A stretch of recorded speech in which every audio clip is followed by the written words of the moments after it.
Hello. So in this tutorial, I'm going to be showing you how to achieve this neckline using the slash and spread method.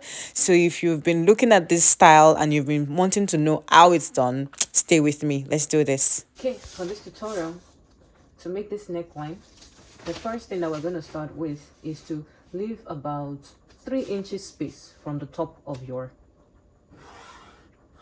pattern. So you're going to leave this 3 inches space because your neckline is moving upwards a little bit, so it's not dipping. Because it's like a turtleneck kind of neckline, it's going to go upward a little bit. Now because of that, we're going to leave this 3 inches for that upward movement. If you want it to be very long, you're going to use the entire of your 3 inches. If you want it just a little bit upward, you're going to use just maybe 1 inch or 1.5 inches. So this is my reference line right here, and this is going to be my center front. So let's say this is my center front. Okay, so I'm going to draw my the constants, that is 3 and 5. If you need more information on this particular part of the pattern drafting, you can check out my videos on how to create a basic bodice pattern. It covers like most of this basic information. And I'm going to go down here by 1 inch, then this right here, and my shoulder line is going to be, so this is the neckline. From here to here is the neckline. From here is the shoulder slant. I'm sort of rushing through it because I already have a video on something like this before, so I don't want to go into too much details on how I'm drafting this part of the pattern. So this is the neckline, this is the shoulder slant. I don't know why I'm repeating myself. So let's assume that the entire shoulder of this person is 16 inches. So let's assume that the shoulder is 16 inches, right? So let's keep this at 16 because 16 divided by 2 is 8. So this entirety is 8. Let's keep it at 8. And then the shoulder slope, let's also say that this is going to be 8 inches because for this kind of outfit, you're most likely using a stretch fabric. So if you're using a stretch fabric, so we can just leave that 8. You can even reduce it by 0.5 because the armhole is going to stretch anyways. So we have this, and then let's just put a straight line or a curved line here, right here. So what we are particular about is the neckline. Like the rest of the knowing how to draw your basic bodice pattern, you can learn that on my other videos, from my other videos. Now the next thing that I want to do is to extend this gradually by about 1 inch. So you see this, I extended it from like the neckline. So you go by 0.5 inches. You take about 0.5 inches from here to this new extension, 0.5 inches, and then you gradually extend it up. So let's say I want to extend it by 1.5 inches. From here, from this base, I'm going to check 1.5, and this is my 1.5 inches here. So on this side is 1.5. On this side, I'm going to use 1.25. On this side, 1.25. Then I'm going to take my curve roller and then just curve it and slope it down here like this. Okay, so now we have this neckline. If you want it to be better slope, like the way I'm looking at it, I'm not sure I really like this slope. So I'm going to make this side, about, let me measure it. I'm going to make this side 2 inches, and then I'm going to leave this side as 1.25, so I can have a nicer slope than the one that I had before. So this is going to be our neck slope. So this is that height, the turtleneck height, and we can erase this part because we don't need this part anymore. Remember, if you want to do your turtleneck like this, your fabric should most likely be a stretch fabric. If it is not stretch fabric, then it's going to be tight on the neckline. But this particular style is with stretch fabric. Okay, so if it is non-stretch fabric, you'll probably need more of a space here than this tiny space, because if I measure from here to here, it's going to be about 3 inches, and 3 inches might be too tight for your neckline if it is not a stretch fabric. So let's continue. The next thing now is to do the slash and spread, but for now we're going to cut out this pattern before we move on to the slash and spread. So let's cut out this little pattern that we have created. Remember, this is the center front, and then this is the pattern. So now I have cut out my pattern. I have my neckline. Let me turn it this way so it is easier to see. So I have my curved neckline here, the lifted neckline, the armhole. Let's say this is the length of the top. So what we are going to do now is we're going to slash and spread it. So we're going to start from here, and you're going to sort of like slash it to where you want the gapeness, how far you want the gapeness to be. If you want the gape to stop around your upper bust area, okay, so let's say upper bust area, so I'm going to just stop at this line right here. Let me elongate the line. So this line right here, I'm going to just stop it here. So I'm going to take my first slash from here to here, my second slash, third. You can slash it as many times or as little time as you want, depends on what you want. So after slashing this, we're then going to open it up and spread it out here. So yes, okay. So to make it easy for everyone, let me see, I slashed it in 1, 2, 3. I slashed it in 3 places to make it easy. So slash it in 3 places. Let it be a 1 inch difference. So from here to here 1 inch, from here to here 1 inch, from here to here 1 inch, from here to here 1 inch. And then the distance between each of the 1 inches, let it also be like, let's say 1 inch. Now if you want it to gape more, you can spread it some more. All right, but I would say a safe 1 to 1.5 inches between each of them should be good. Now we're going to take paper and we're going to put it under our slashes and tape it down.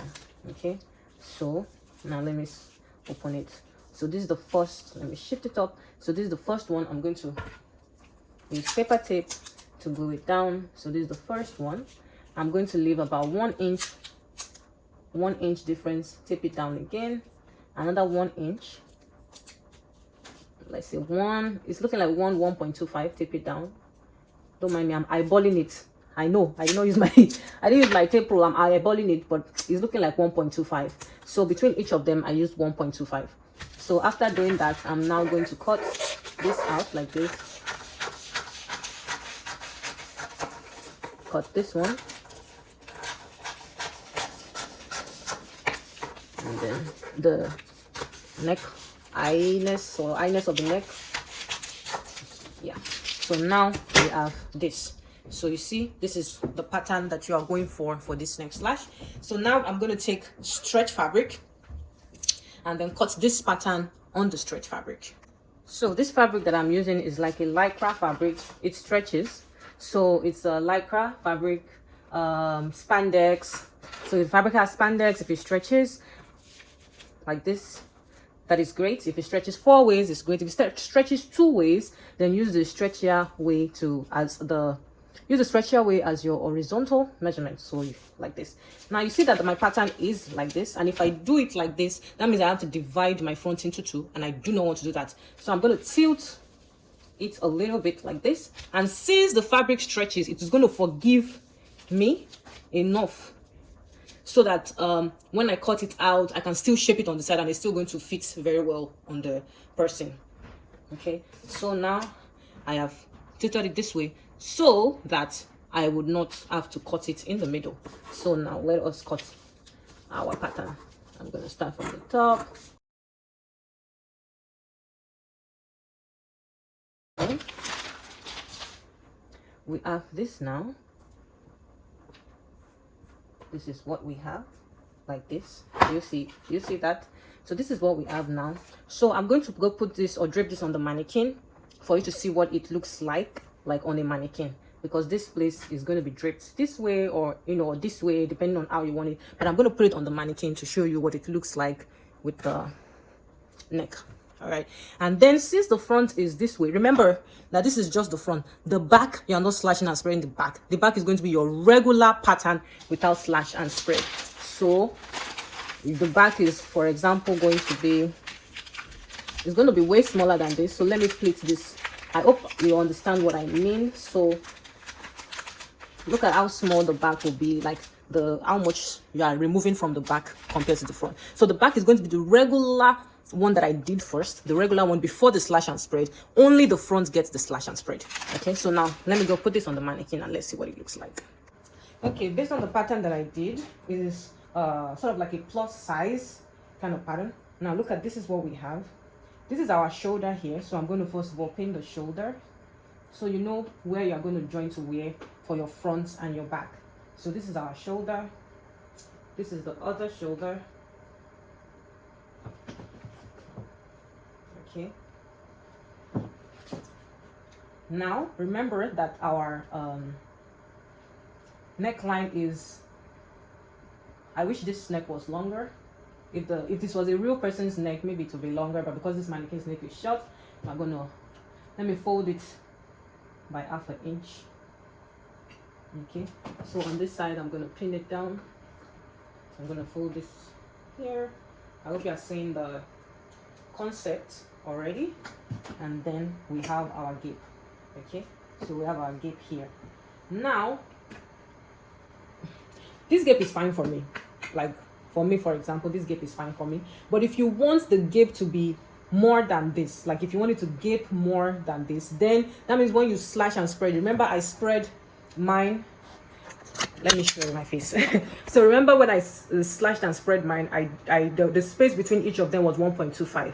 So instead of leaving the space as 1.25, you can make your own space about 2 inches between each of the slashes. So if it is up to 2 inches, the gap is going to even be wider than, you know, than this one that you are seeing right here. Like it's going to go down and all of that.